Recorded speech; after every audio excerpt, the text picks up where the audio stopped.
Across the endless plains, dawn awakens. This is East Africa, Tanzania's Serengeti, 30,000 square kilometers of wilderness. And here, on this vast canvas of grass and sky, the greatest journey of life on Earth begins. 1.5 million wildebeest, up to 400,000 zebras, 500,000 Thomsons and Grant's gazelles, 2 million animals in total, a river of life so immense it can be seen from space. The distance they must travel in a single year, 800 to 1,000 kilometers. Every wildebeest must walk this path on its own 4 legs. There is no other way. The reason is simple: survival. When the dry season comes, the savanna falls silent. The grass withers. The rivers vanish. To stay is to die. And so, 8 million hooves begin to thunder across the land. The story begins in January, in the southern Serengeti, the Ngorongoro Conservation Area. On these short grass plains, within just a few weeks, a miracle unfolds. Every day, around 8,000 wildebeest calves are born. In just 3 weeks, more than 500,000 new lives arrive on these plains. 3 minutes after birth, a newborn calf can already stand. Within 5 minutes, it can run beside its mother. This is one of evolution's most ruthless survival strategies. So many are born at once that predators simply cannot eat them all. Those who survive will carry on the species. But already, lions and hyenas wait in the tall grass. And when April comes, the rains stop. The grass begins to wither. The great herds sense it instinctively. It is time to leave. Northwest, toward distant clouds of rain, wildebeest are said to detect thunderstorms more than 50 kilometers away. And so, the Great March begins. May, the herds reach the western corridor of the Serengeti, and before them, the first great barrier appears, the Grumeti River. Beneath its murky brown waters, enormous shadows wait in silence. The Nile crocodile, 5 meters long, 1 ton of muscle and bone, a predator that has hungered for an entire year. These crocodiles hunt only once a year. One feast must sustain them through 12 months of waiting. The wildebeest hesitate at the riverbank for days. Tens of thousands gather. Time stretches thin. Then, a single animal steps forward.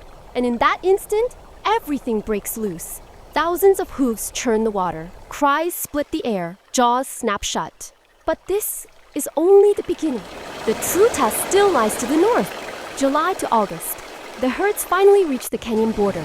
And there, a river that decides everything flows before them. The Mara River, 400 kilometers long, the most dramatic stage of the Great Migration. These waters are home to around 3,000 Nile crocodiles. Tens of thousands of wildebeest gather on the cliffs. The green pastures across the river call to them, but between them flows a river of death. The hesitation begins. 1 hour, 2 hours. Some herds wait for days. And then, at last, one wildebeest leaps from the edge. In that instant, the entire herd pours over the cliff like a waterfall. Water explodes upward. Hooves trample hooves. Bones break against the rocks below. In the current, calves are torn from their mothers. The crocodiles move. At 35 kilometers per hour, they explode through the water. On the banks, lions and hyenas wait. In the sky, vultures circle. Every year, around 250,000 wildebeest and 30,000 zebras lose their lives on this journey. But the march does not stop. For those who survive, a green promise finally unfolds. The Masai Mara, southwestern Kenya. 1,500 square kilometers of golden grassland. The Masai Mara National Reserve, the land of the Maasai people who have lived here for nearly 1,000 years. And the final destination of the Great Migration? The rains arrive. New grass rises through the dry earth.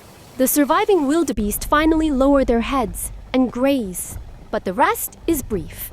When October comes, the rains return to the southern Serengeti, and the herds turn south once more. This march has continued for 1.5 million years.